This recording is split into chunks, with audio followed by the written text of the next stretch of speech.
here. So once more, a warm welcome. And I'm handing over to you, Joep, as our star guest and appreciative to say a warm welcome to you as well. And then we'll explain to someone who I see, at least for the first time, how this is working. Okay, well, a warm welcome from me. I guess I stay in the flow. I just did earlier today a keynote presentation on appreciative leadership. Then I did a workshop on in education. We're facing a negative spiral and under pressure of control. And how can we find the language that would introduce appreciative inquiry? So, I mean, I'm all warmed up, so to speak, ready to go. And it's wonderful to see you, Hadley, and Reto. I mean, it's fantastic to see the two of you here. So, warm welcome.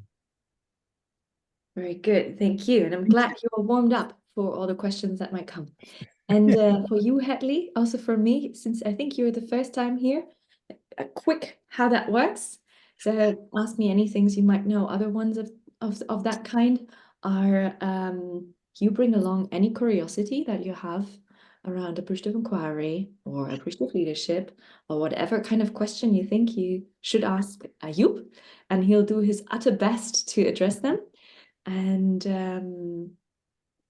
with that, maybe 2 words to me as well, so you have an idea. Probably you know already, Joep. Obviously, that was I thought that I saw a connection between the two of you there and how Joep was addressing you.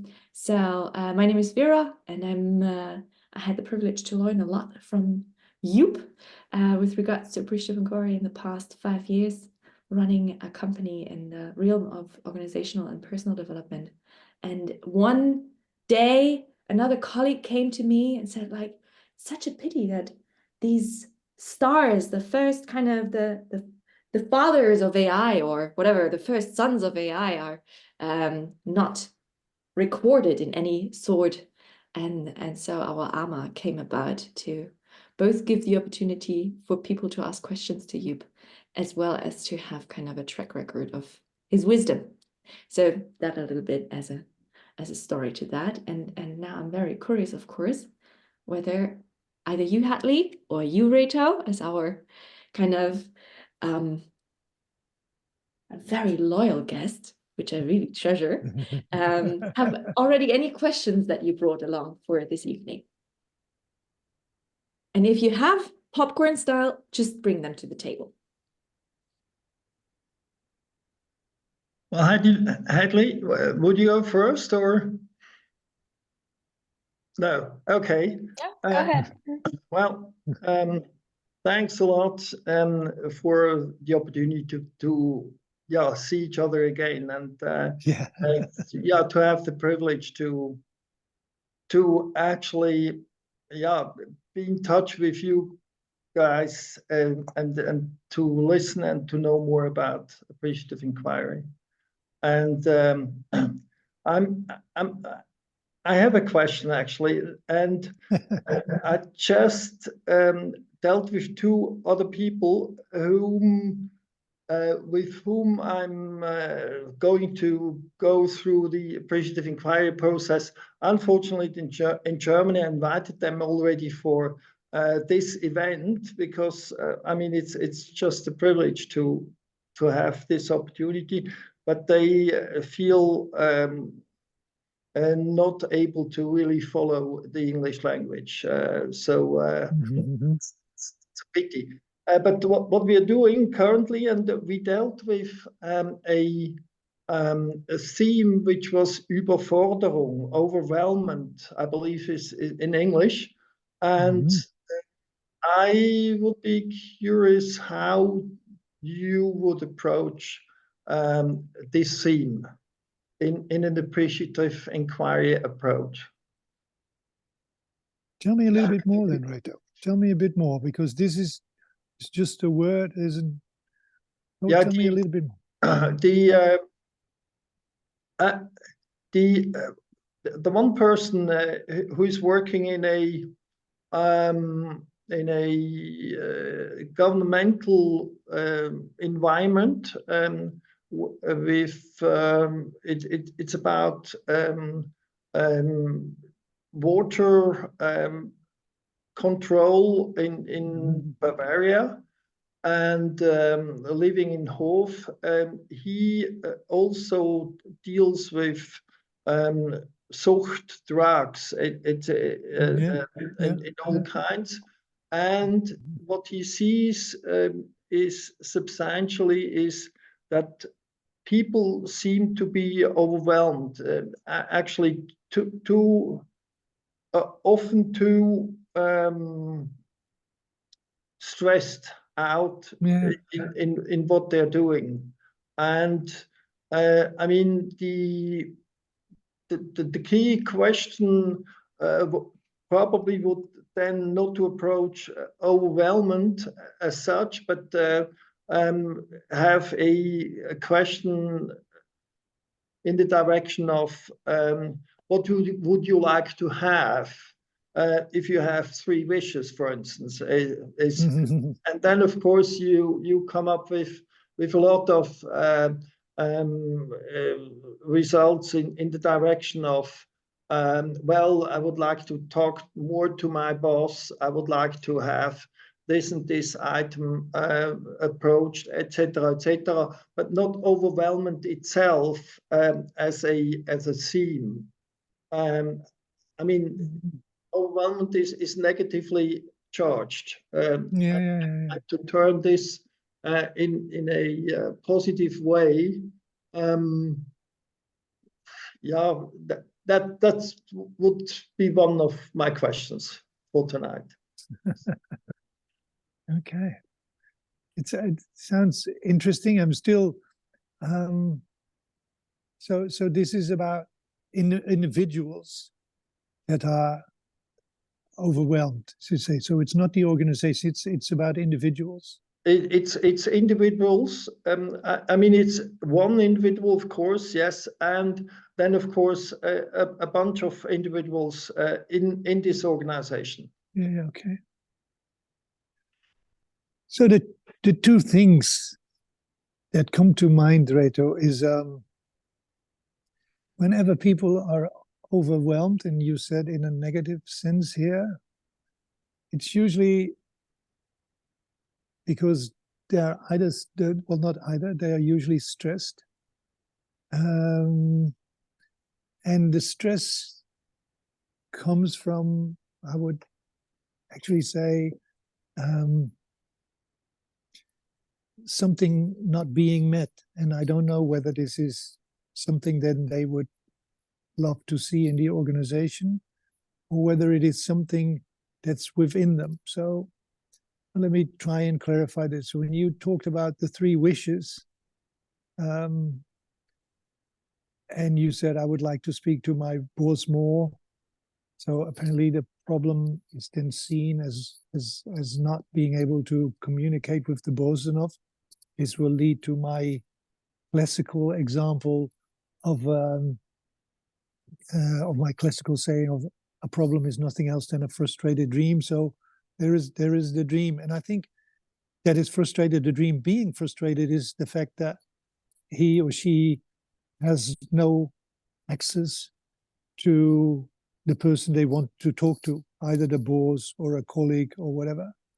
Now, in a way, you could say that is kind of an easy one, because you could create a protocol, a question protocol, and search for what can be done in order to create more access, and whether this is setting aside time to have meetings with this boss or with this person.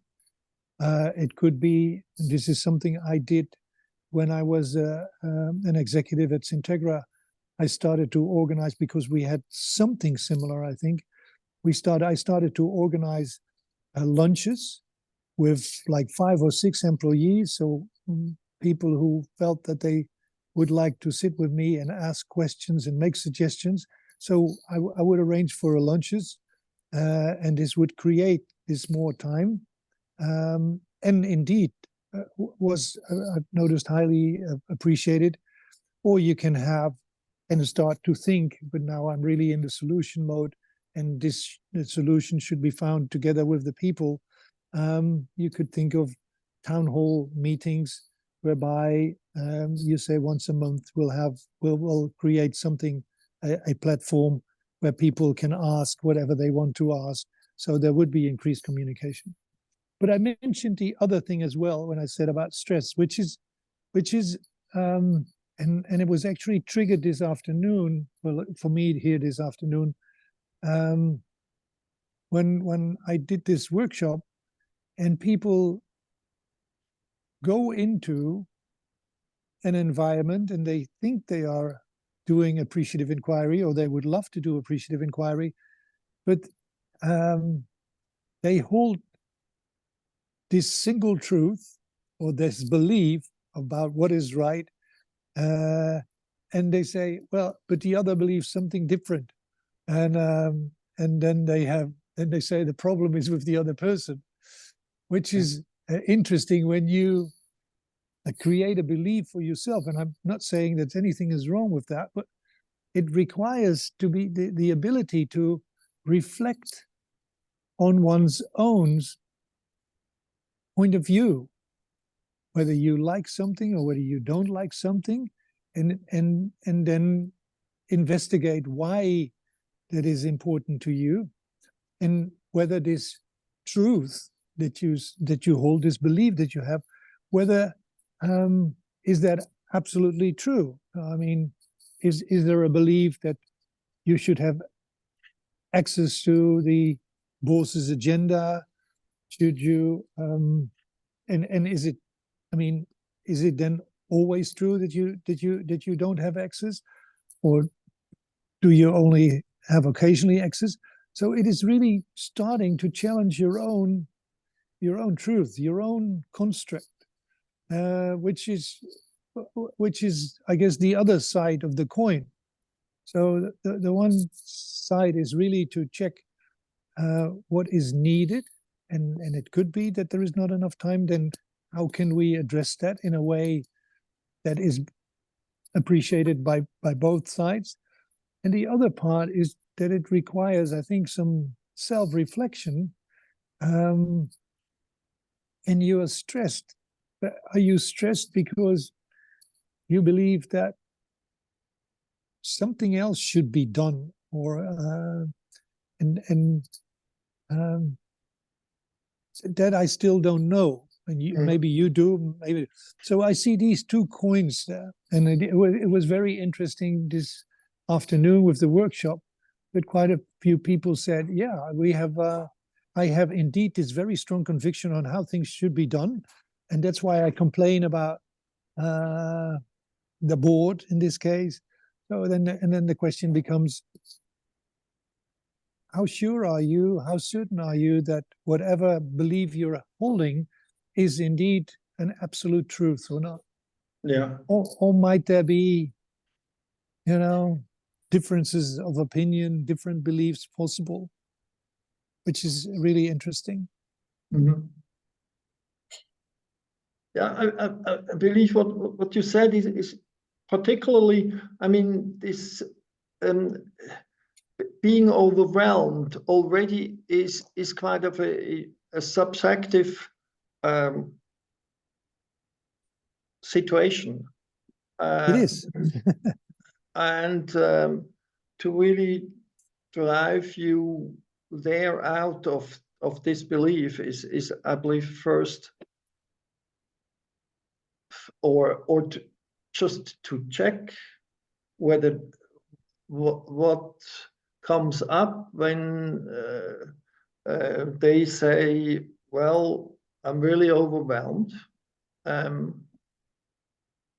Yeah, I can see what you said. Yeah, so I mean, just to build on what you just said, and to give an example, I mean, I work with people in education, and most of them have part-time assignments. And I remember one person saying, well, 32 hours is really like the limit for me. and it's okay. I mean, it's perfect. I have a nephew. I think I shared this story at least with you and Vera before, and now with Hadley for the first time. I have a nephew who runs a farm. He's a little over 30. I think he makes easily 70 hours. So, I mean, being overwhelmed in terms of workload is really is hardly something objective. It is what you feel about it, how you feel about it. And this is what I meant by it was always good to see what is the construct that I made. This is why social constructionism is so fascinating. What is the construct I have created for myself? And I'm not saying that things are right or wrong, but it's good to know where you come from, so you can build the connection, the relation, and then have a conversation about that. And in your case, I mean, maybe it is an employee who says, I've decided in my life that I want to work 20 hours a day, and there is a boss who works 50 to 60. And then overwhelmed, maybe the expectation by the person that he thinks that he's put under stress, or there is an overwhelming question for him to do more. All right. Yeah, what you said really leads I'm me. just gonna kind of quickly back in here, because this is a really interesting conversation, but I would like to check in with Hadley whether she has anything to ask or contribute in that respect as well. Wonderful, very good. Thank you. No, I'm enjoying this. Thank you very much. All right, How then. are you doing, by the way, Hadley? I mean, how are you doing? I know we didn't really check in, or not even with Rita, but how are you doing? I'm doing very well, thank you. Yeah, we family's going to Italy on Friday this week, so I'm very excited. I seem to remember that. Yeah, that you okay. Wonderful. So Yeah. you're looking forward to that? Very Very good. much. Yeah. Very good. Where to Italy and where from? I'm curious person. I'm sorry to ask this. I live in California now, but I was born and grew up in the Vermont area. And so we're going to Rome and Naples. Oh, great. Have a great time. Yeah, thank you. I'm excited. 2 of my adult children are coming back home to go with us, so it'll be really fun. Oh, super. Yeah. Yeah, Ennis said, if you, I think I mailed it to you, or or LinkedIn, I don't know. But if you feel like you could just make a sidestep and come sailing, you're welcome. You know that. That's it. Thank you. Perhaps next year, that will be Okay. more likely. But for real, I will be reaching out to you about it. Yeah, right.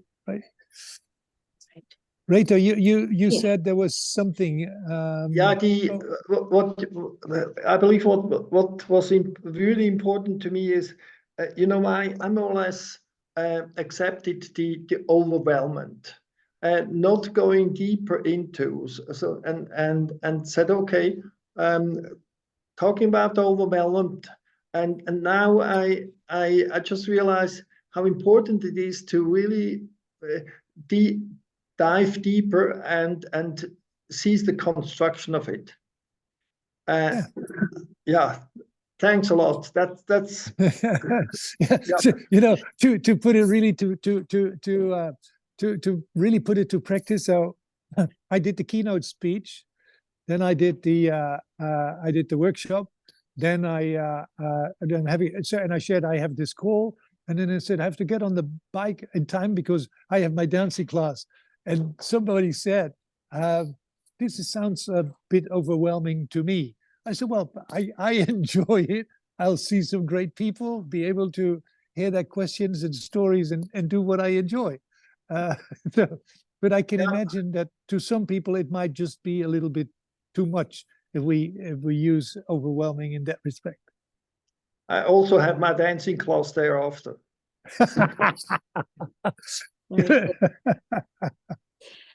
I think one thing that while I was listening to you that I just want to give in, and you of course do, Rita, with your clients, what feels right to you. But I think since talking about constructs and appreciative inquiry, and working with narratives in a way, we know a lot of fairy tales where the heroes had to be overwhelmed at one point in order to get to the next level, whatever that was.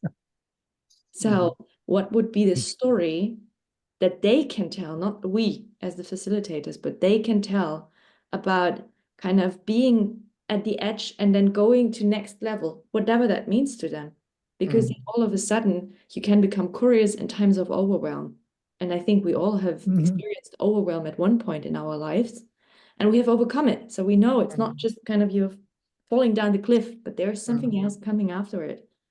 And then it becomes a creative thing to kind of go out of the overwhelm again to whatever is the next thing for them. That's what we actually constructed in asking the question, for instance, where did you feel overwhelmed, and then turned the whole situation in a positive way. So but I love the link to the fairy tale. Thank you. Yeah, lovely. We're all looking for princes and princesses.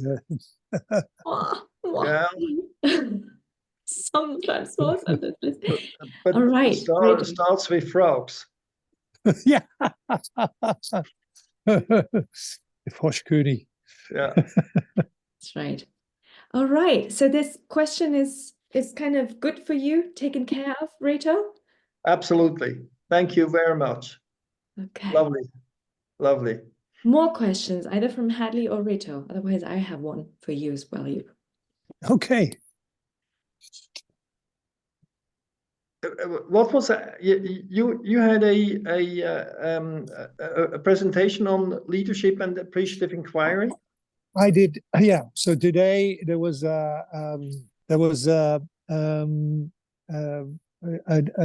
meeting. It's the 10 years celebration of an organization called Drives at School, and it's an organization that focuses on using appreciative inquiry for school leaders in mostly primary education. And so they had asked me if I wanted to be the keynote speaker at their congress, and then also do a workshop this afternoon. And so I think both of you, well, I think all three of you, I should say, know my portraits, the portraits that I made for the PhD that was never finished so far anyways. And I decided to that one of the things I would like to do with the audience, because I was also a bit concerned that they had given me 45 minutes, which I think is way too long. I mean, yeah, people will fall asleep. I think if I have to listen to something for 45 minutes, it's very boring. So I figured I would use, and the title of my speech, that which they thought of, was to look at leaders outside the realm of education. And I decided that I would take three portraits, one of a Dutch organizational developer for the city of Amsterdam that I filmed, one of a lady who did leadership training and facilitation for young leaders in Buenos Aires, and I took as a contrast a film that I made of General Lemoyne, John Lemoyne, who was a U.S. 3-star general. And so I used those films to have the people in small groups just reflect on what they might or might not recognize in their own appreciative leadership approaches. And I also used it to talk about the three frameworks that I think you all know. So the framework of the added value, where I say it all starts with data and information, knowledge, etc. With the slowing down. The slowing down is one of the, I would say, objectives of the appreciative leader, and what I call the core. And the core being, we approach our organizations, our schools, our jobs very often from the outside. So we try to come up with a description of what we are and what our values are, etc., etc. But the thing that I think is really interesting is that it is that is an approach from the outside, whereby I have come to notice in the research with the appreciative leaders in the films that I made, that they all talk from, I would call, a calling, a perspective of a calling. There is something inside that really drives them, which is, interestingly enough, with the 15 portraits that I made of appreciative leaders, that's a very consistent factor.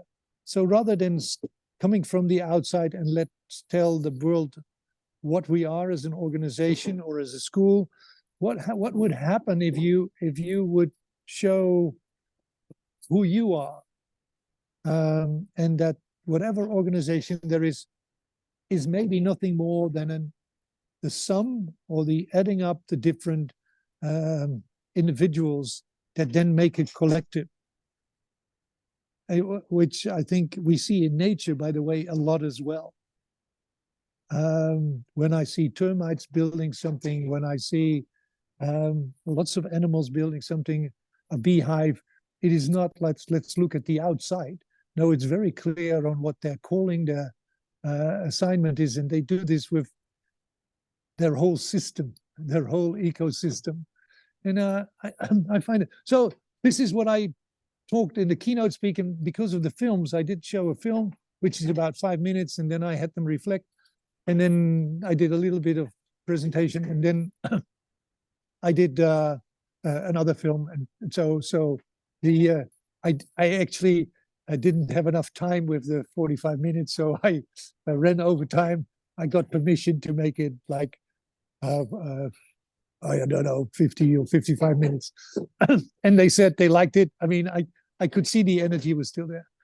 And it's said this afternoon when the workshop was in a way a real challenge, because I thought this was not very appreciative. They said, well, we're in a negative spiral and we need we see a lot of control, and how will you, well, yeah, so that's what they said. And then in the announcement they said, and Jong will teach you language to overcome this.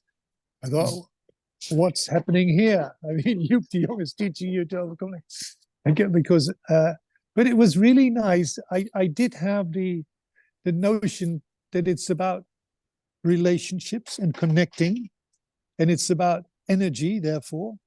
So I used some work of a friend of mine called Walt Hopkins.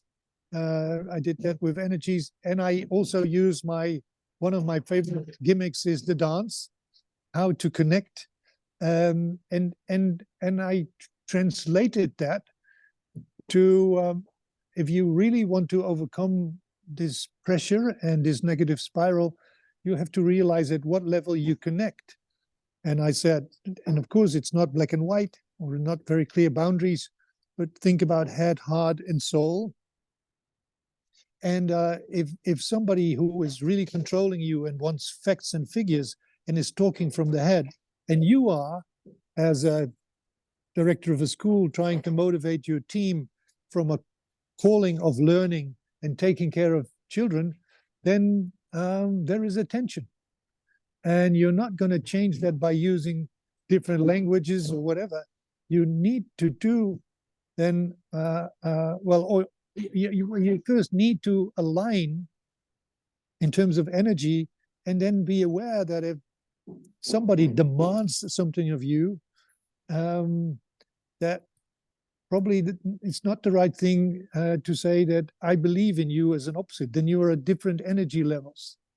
And I must say that was a very fascinating and quite a bit of learning for me as well. They really challenged me there, which was lovely. I mean, I enjoyed it, and so did they. I was actually I was sharing that story a little bit to Vera, but there was you know, this is why I think sometimes you do these things. There was a lady who had a burnout and felt that the session that we had really helped her to get back on track. and she moved to tears that, yeah, what just the ideas and the understanding, and interestingly enough, she was had been overwhelmed by the work that she was doing in her clientele and forgot to think about herself. Yeah. So that's what I've been doing, and what I've been learning. And actually, relationship, as Yeah. you said, is absolutely predominant.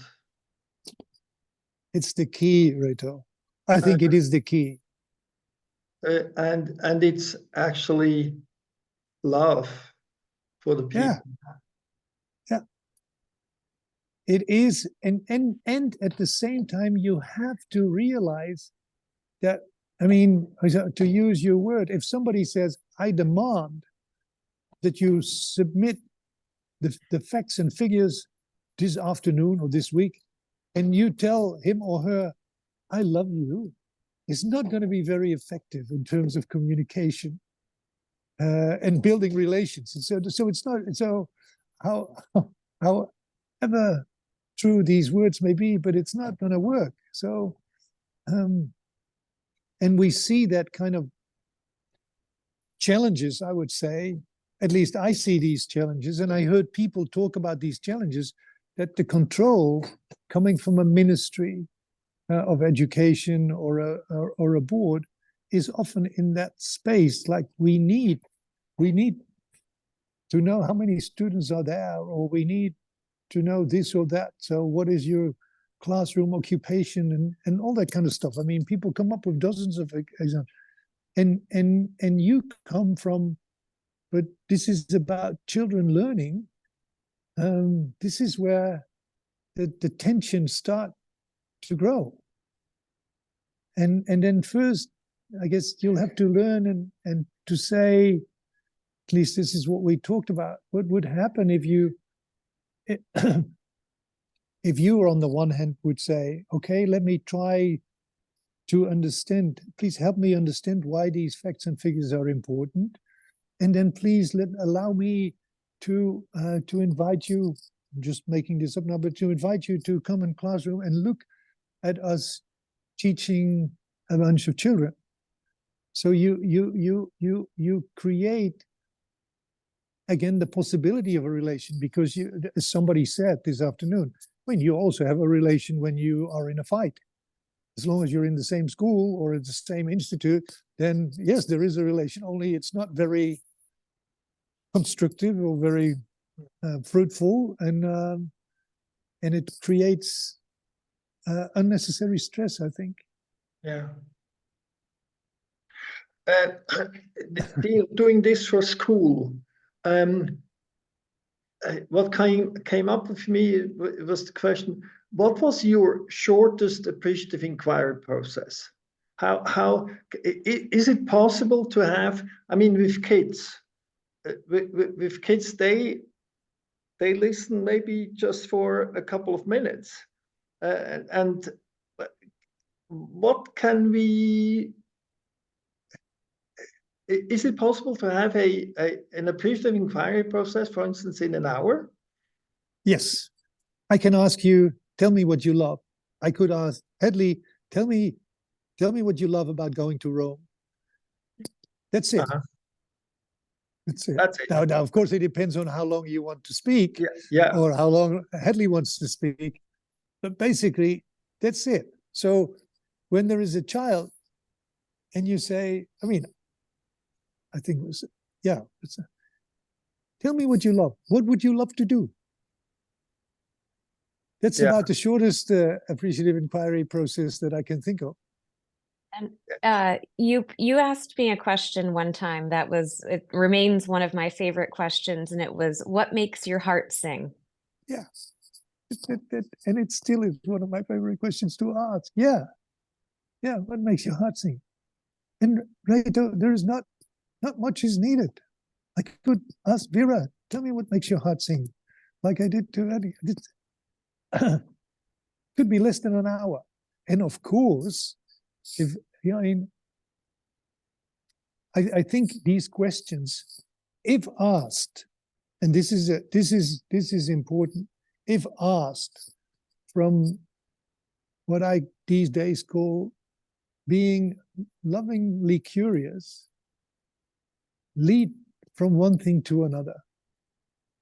And then the AI process could last a little bit longer, as it did with Hadley, with you, Reto, and with Vera. I mean, asking these kind of questions still make that I feel I have an appreciative inquiry process with all of you going. Yeah, I just remember that you, I believe we were in Frankfurt when we said, I'm kind of back to reduce the process to the principles and the 4 or 5 Ds, you know, which you classically train people. From what I heard now is that this is not necessary to have an appreciative inquiry process. You create an appreciative stance. I think you create an appreciative stance by just asking questions which are appreciative and are, but that is appreciative, are lovingly curious. Yeah. If they come from that intention. Yeah. And then of course, like this afternoon, I mean, I told them that. I mean, what I quite often do is I stand when I have a session like this, which I've never done before, and I'm nervous, maybe a little scared. I go stand in front of my bookcase, and I said, "Which 5 books do you want to come along with me? Because I need your support or your help." And then I come up with 5 books, and one of them was actually one of Ken Gergen's small books about social constructionism, because I think I can ask, what is it that you love? Or like I did, what makes your heart sing? But then if you really want to start and understand appreciative inquiry, and after that story, I guess if people want to really learn and understand it, can you imagine that somebody else's heart will sing from something else or about something else? So yeah, which you can easily translate to lots of situations in their life, and then it becomes even nicer. You know, tell me why you love this red sweater, Vera, and who knows what comes? I don't know, but can you imagine that somebody else likes a yellow sweater, or I don't know, which is the beauty. But you start the process with a lovingly curious, appreciative question. What do you love most, dear Reto?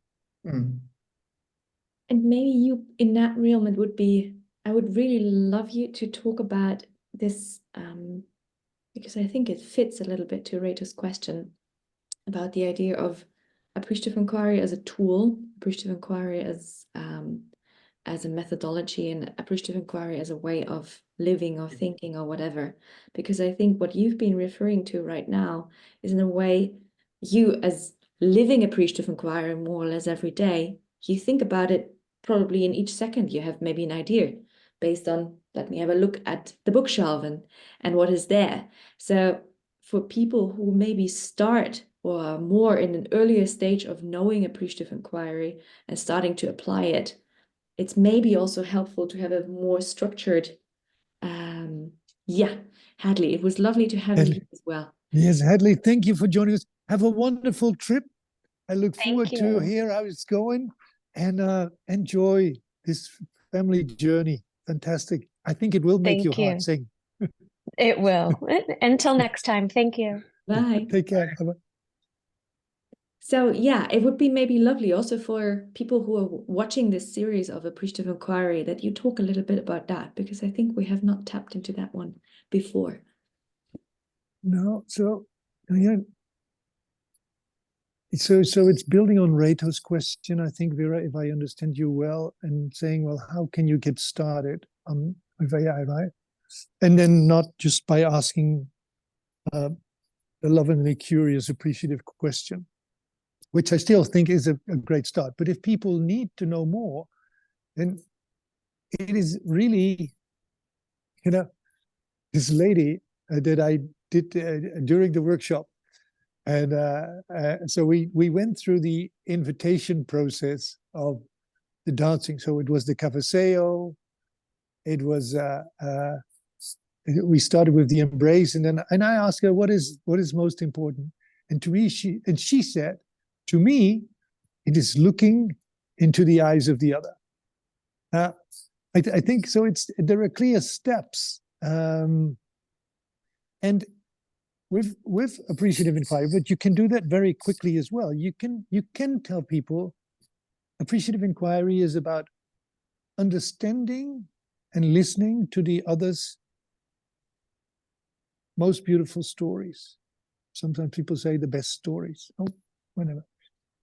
And there are some clear steps to that. So, and the step is the steps are the 5 steps or the 5 Ds. But you'd say, so let's pick a topic that interests us both, or that we both find important, and it can be anything. And then listen to each other's story. And I guess it's not only sharing, but it's also the listening.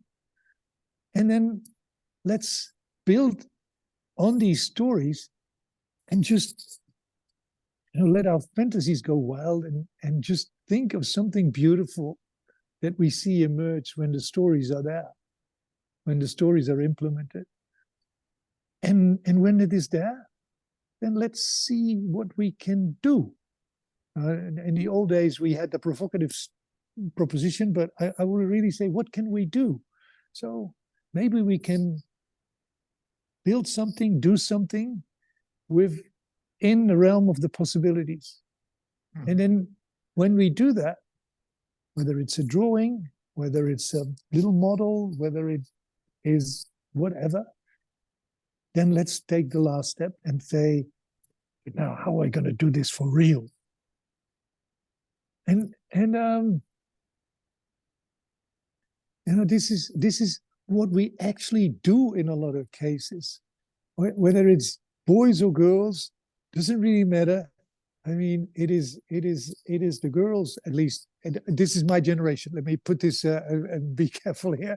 But it's my generation. So my sisters used to play with the dolls and created all kinds of make-believe stories because they had these great ideas about playing with the dolls, etc. And I think in the end, they became, in both of my sisters' cases, they became mothers and did it for real. It's with boys, if they play with the little miniature trains, or the little miniature cars, and they play on the floor and they make the sounds like brrr and stuff like that. And 10, 15 years later, they will live this dream and have a car for real. If I take myself, I had this dream to go to sea, have a boat, and it took, well, I had some boats in between, but it took me a while, and now here I am, living on my boat, ready to go to sea whenever I want. So again, this is a fairly short process. Let's talk about something that's really important to us, to both of us. So, I mean, Vera, with you, it's like almost an open door. It's like taking care of nature, working towards a future-proof grandchild future-proof future. Now, what is the story that you have now? What is the best story you can think of? And then just the two of us, or with other people, fantasize about what is possible. Mm-hmm. And then starting to implement it. And some of the things, like with the salon that's coming up, we'll visit the people of the chocolate makers who have done exactly that. We go to people of the Wickle House who are doing exactly that. So, and again, I think it is actually in the doing. And whenever you get, at least I get frustrated when you take this process, I say, take a deep breath, swallow, maybe, as one person said to me once, you know, if it's really challenging, just sit down, find yourself a good bottle of wine, and you're okay to feel sorry for yourself for one evening. But then the next morning, get up and understand the sun is rising or the sun is getting up, it's getting day. So, I mean, the sun doesn't say, oh, today I don't feel like rising, let me just stop here for a day. So get yourself together again and continue and do it. So this is, and you know, this afternoon I had people who are really frustrated. This why they write down, actually, we're sitting in a negative spiral of evidence where control is the measurement. Okay, acknowledge it, and let's go back to these 5Ds. And if we need explanations, let's get the principles in. And if it still remains challenging, every once in a while you bring somebody, or you try to tap into your own calling. Are you doing what you love? And do you love what you do? And this is why I guess they bring in nuts like me, who then apparently say, this is very inspiring, and stuff like that. So I think it's still, the essence is that I think it's simple. We might make it complicated. And yes, I'm not saying it's always easy. I say it's simple, not always easy. And I resigned twice from a promising position because I managed to hold on to what I believed. So you have to be prepared to follow your calling, even if that's challenging and scary and whatnot. Thank you, Joep. You're welcome. You're welcome. You're welcome. Great. Any question coming up from your side? I'm just asking myself how, for instance, turn a discussion on drugs into dealing with it in an appreciative inquiry process. I need to think of that, but this is something which, yeah. Well, I guess it's interesting that you asked that. I was actually a few months ago, I was at a session with a doctor, so an arts, and he's also a musician, and his specialization was drugs. And so I was in his audience, and he says, first of all, he said, when the way we talk about drugs is like, it's so bad, and it's so, he said, we consume tons of medicine, which are pretty much drugs as well. But they're not called heroin, they're not called coke, so all of a sudden it's okay that you get addicted to other medication, but it's a drug.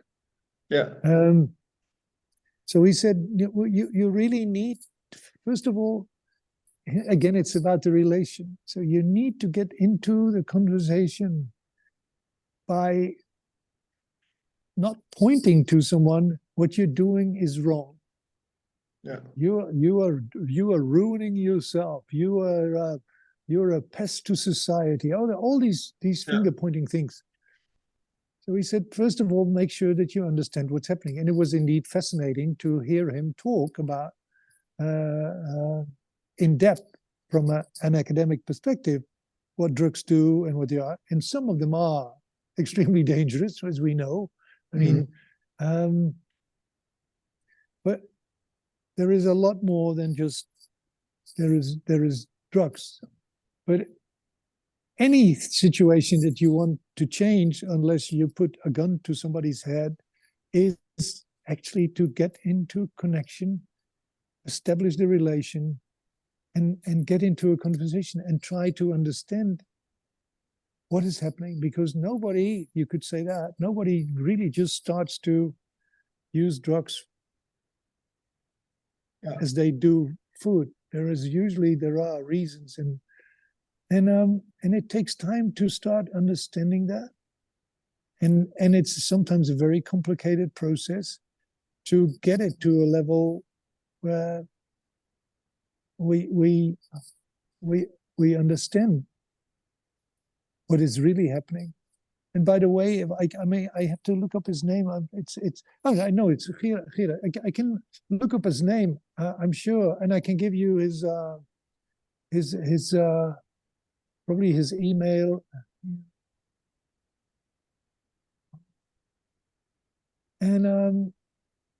And I don't know if he does anything. Probably he does things in English, maybe even German. He's Dutch. And check on his work. I mean, I was amazed.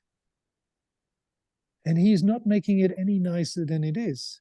Yeah. But I did find he had inroads, and he said, I do have conversations with people from the hospital and from his practice that are helping people to overcome this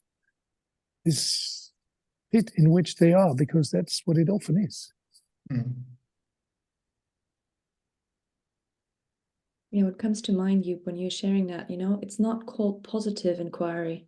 It's called appreciative inquiry. Yeah, Vera, beautiful, beautiful. I love you, beautiful.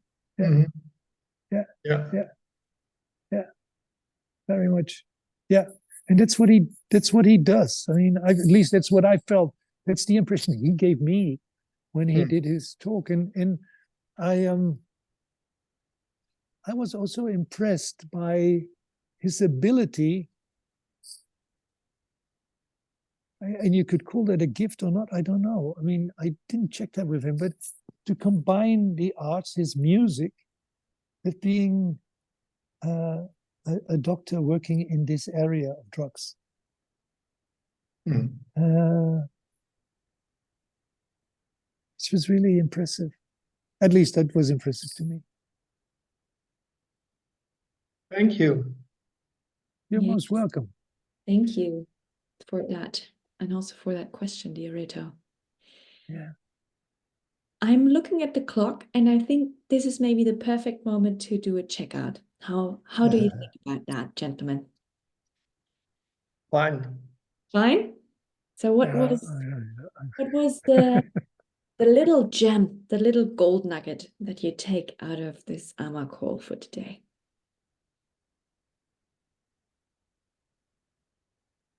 Well, actually, the big gold nugget is always to be in touch with you both.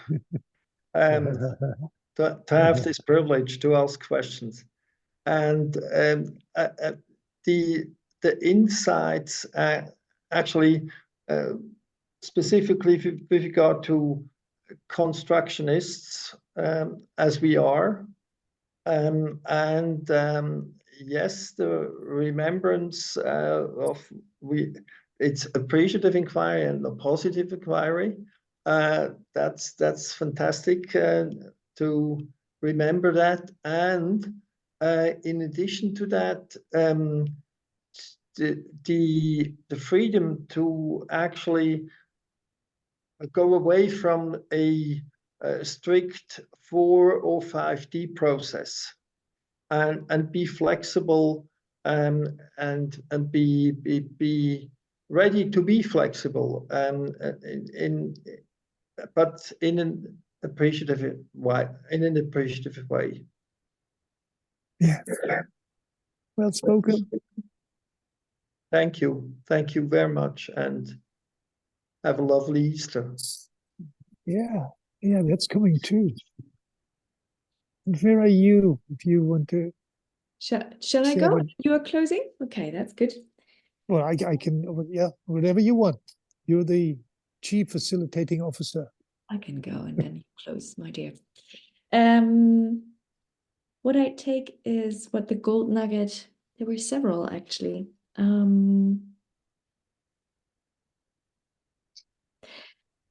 I really like the idea of this, what you shared also with regards to the process that you facilitated this afternoon, with regards to kind of how are you finding alignment again in the different energies, you know? And then sometimes appreciative inquiry and saying like, or positive talk, like I love you, being on the emotional side is not going to fit. So how do you realign in a way that it's both connected to who you are and your needs, but also connects with the other side and where he or she is? I really like that. Yeah. And apart from that, it was lovely to reconnect with you, dear Rito, and to connect for the first time, at least for me, with Hadley. That was nice and always good to see you, of course. You. Oh, thank you. Oh, thank you. Now, to stay in the metaphor of that you raised, Reto, of Ostern, of Easter, I have like a little basket full of golden nuggets. There are plenty of eggs in the basket, or gold nuggets in this case. And it is, I'm going to repeat what the two of you said. It's being together, and it doesn't matter how many people are there. Although it was really lovely to see Hadley. You should know that I know Hadley probably. I would have to look it up exactly, but I think 10 to 15 years ago, she was a student on the American University program. And sometimes you make an impression apparently on somebody that you don't know. So she said, you know, you asked this question and she brought it up. What makes your heart sing? Which, you know, it's a gift in itself. Apparently I made a difference to somebody. And like today, this lady who, the burnout and then all these coincidences leading to do the tango with her. And then at the end, I mean, as a speaker, I thanked Art, by the way, for sponsoring the salon. But I got a bottle of wine and a bouquet of flowers. But I'm on the bike, so I could take the bottle of wine, which I did. But the bundle of flowers, I gave to the lady who was volunteering with me to dance. And so, you know, it's these things. If you look at your day and you count these things that you couldn't plan, I didn't know I would get a bouquet of flowers. I didn't know this would happen. But then everything comes together, and I highly appreciate that. I feel very grateful for these opportunities. Like I feel so grateful for your questions, right? They're always challenging from this, what I call the lovingly curious perspective. So it's such a joy. And that's wonderful. So I wish two of you a wonderful Easter coming up. And Reto, I will keep asking till it's over. I keep asking you, maybe you should come to Amsterdam to the salon. I would love that. This is when? It's the 16th, the 17th. Well, the 16th, it starts in the afternoon, the 17th and the 18th of June. And I don't know which Roman senator it was who said during the meetings of the Roman Senate, And by the way, I think we should destroy Carthago. Yeah. And eventually they did. So I have thought, I know Reto is, I so much enjoy him around. So I'm going to ask him, and he knows he's free to go and not to come. But I will keep asking him. Maybe his investment in time and money would be really worth your while. And I just It's a gentleman. supported that with the link. Okay, okay, but apart from that, I'm sure we'll meet one way or another, Reto, in the coming month. That stands to. Super. Okay. I have a look at it. Yeah. Thanks. Great. Thank you Lovely to very meet much the two of for. you. And I look forward to the next call. Hope that you're showing up again, Reto.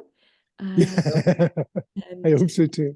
I we'll really see hope each so. other. Yeah, we'll see each other on the other side after Easter. Okay. Take good care. Take care.